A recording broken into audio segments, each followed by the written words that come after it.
Hello friends, happy Valentine day. Actually आजचा विषय तो नाही आहे.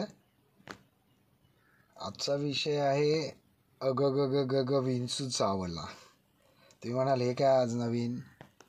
काय नाही, आज एक गाणं ऐकण्यात आलं, संत एकनाथ महाराजांचं भारूड, अग ग ग ग ग विंचू चावला. कधी बारकाईने मी एवढं ऐकलं नव्हतं, पण आज काय माहिती माझा मूड होता, अगदी एक शब्द ऐकत बसलो. एकनाथ महाराजांनी म्हणजे पूर्वीचे सगळेच अभंग भारूड लिहिणारे, त्यावेळेचे आध्यात्मिक साहित्यिक म्हणा, त्यांना एखादी गोष्ट सांगायची असेल तर ना ते काहीतरी अलंकारिक ह्याच्यात सांगायचे, समजणाऱ्याला ते समजून जायचं समाजाला.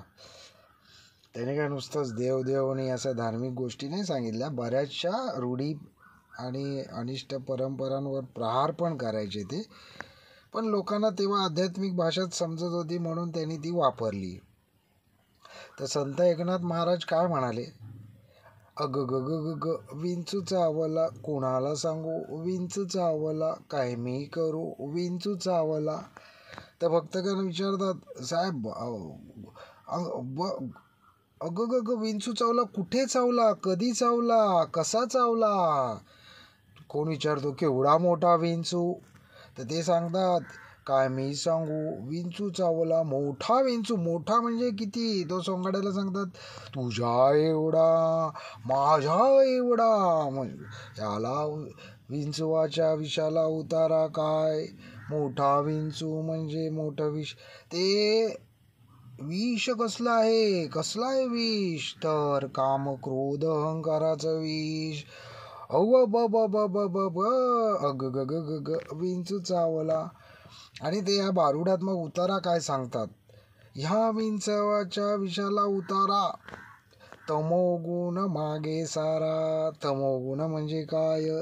तर त्यांनी सांगितलंय, तमोगुण म्हणजे मनातला अहंकार दूर सारा. म्हणजे हळूहळू, पुढचं मी बोलत नाही, तर त्यांना जे काय सांगायचं ते किती सुंदर भारुडामध्ये सांगितलं. आणि मग मी विचार करत बसलो, पूर्वी 3 प्रकारचे लोक होते आमच्या पिढीने बघितले, अजून आहेत. की एक पिढी अशी होती ना की सगळं आध्यात्मिक, पुराणातली वांगी सगळी खरं मानायची.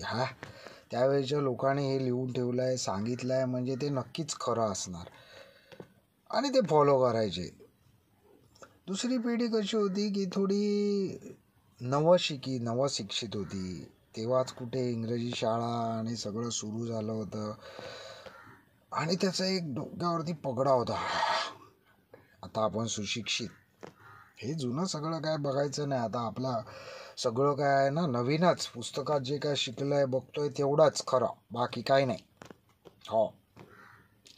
तिसरी पिढी होती अशी की नवीन शिक्षण चालू झालं आहे, काही गोष्टी निरखून पारखून बघायला पाहिजे सत्याच्या कसोटीवर. पण काही गोष्टी जुन्या लोकांनी अनुभवाच्या आधारे सांगून ठेवल्या आहेत, त्याच्यातलं धार्मिक बाब सोडली तर इतर व्यावहारिक गोष्टींवर तरी विश्वास ठेवला पाहिजे, काहीतरी असणार तथ्य त्याच्यामध्ये. आणि मध्ये मध्यम मार्ग काढून पुढे जात होते. पण आता हल्ली मी बघतोय मित्रांनो, ही तिसरी पिढीच हरवली आहे. 2च पिढ्या राहिल्यात आता.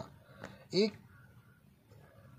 जे काय आहे ते धार्मिक गोष्टी फॉलोच करणारे, त्याच्यासाठी आंदोलनं करणारे, दगडफेक करणारे. आणि एक पिढी काहीच नाही मानायचं. आम्ही हे पुराणात लिहून काय ठेवलं आहे ते अजिबात मान्य नाही करणार. आमचा गुरु कोण?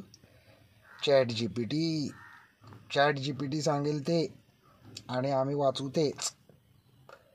गंमत अशी आहे की याच्यातून मोठा पुढे अनर्थ होऊ शकतो असं मला वाटतं. तुम्हाला वाटेल की नाही माहीत नाही मला. पण व्हॅलेंटाईन डेची एक गंमत सांगतो, गेल्या वर्षीची आहे. माझ्या मित्राने विचारलं चॅट जीपीटीला, आज व्हॅलेंटाईन डे आहे, बायको म्हणते नेहमी त्याच काय गिफ्ट आणता, काहीतरी नवीन देत चला ना. म्हणून मी चॅट जीपीटीला विचारलं, आज व्हॅलेंटाईन डे, बायकोला काय देऊ? आता ChatGPTला मराठी कळत नाही, त्याने ते इंग्लिशमध्ये विचारलं. ChatGPTने 1000 ठिकाणचे उत्तरं गोळा केली आणि एक उत्तर फेकून दिलं, जोड्या हाणा. तो गेला, म्हणाला हे ChatGPTने उत्तर दिलं आहे तर भाऊ अंमलात आणून. सांगू शकत नाही, ChatGPTचं खरं पण होईल, बायको खुश पण होऊ शकते. तो गेला बायको समोर आणि उभा राहणार तेवढ्यात बायकोने 2 जोड्या हाणले कानाले खाडकन धरून. हो तर हे काय, तर हे मी सकाळी ChatGPTला विचारलं नवऱ्याला काय देऊ गिफ्ट व्हॅलेंटाईन डेचं, दरवर्षी म्हणतात ते काय टी शर्टनी हेमनी सेंटची बाटलीनी ते. तर ते बघा, हे बघा त्याने उत्तर दाखवलंय, जोड्या हाणा. तर मित्रांनो, गमतीचा भाग जरी सोडला तरी जे काय आज सोशल मीडियावर आपण नॉलेज म्हणून म्हणतोय अवेलेबल आणि त्याला फॉलो करतोय, कुठेतरी तपासूनच फॉलो करा. एवढं ऐकून घेतलं, किती पटलं, जे पटलं ते धरा, बाकीचं सोडून द्या. Bye, happy Valentine day.